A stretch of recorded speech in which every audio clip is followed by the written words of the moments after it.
Okay, so I spread this out because there's no instructions for this one. This one you're kind of on your own, and it's just getting you to really think critically about the kind of functions that you're going to need for these things. So the things that I want to point out, I'm not going to show you how to do everything here. It's half of a test. You can always Google a lot of these things.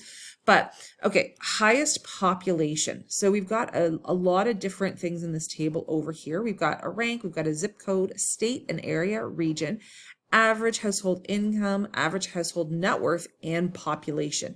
So when we're going to insert a function into this and we want the highest population, that's out of all of these addresses, the wealthiest zip codes, which one has the highest population? So if you remember back from our last one, that would be a max function. So we're going to go into our formulas. We're going to go to insert function. We're going to go to our max because we've used it recently. And we're going to say this. And then the numbers that we're going to pick from are from here to here. And we're going to say, okay.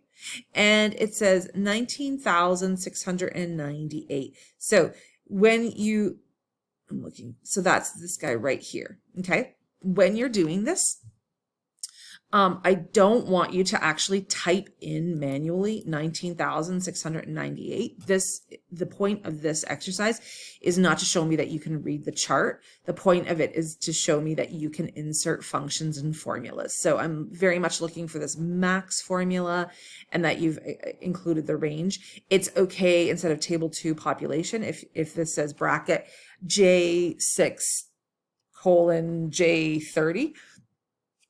Excuse me, but that's what it needs to say, okay?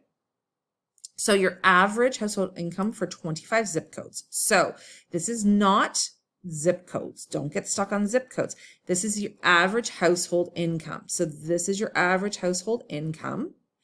And it wants you to pick out your average for all of these numbers here.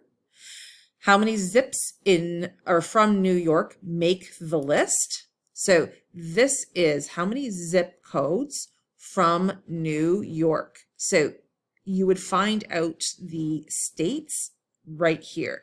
So this is count if NY from this list here is the formula that you'll need for that one. Okay, how many zips from NE, which is the Northeast region, are there? Again, the zips is a false flag. They need to know the data from this column here. So count if they're from NE on this data set here. What is this? What smallest population? So we're back here to the min, so a min function. Average household net worth for all 25 zip codes. Again, the 25 zip codes, just a false flag. We want the average household net worth. That's this column here. So that's your average function for those guys. And then total population for all 25 zip codes. So that is all your population numbers here, and it is your sum function. Okay, so hopefully those were enough hints for you guys to figure this one out.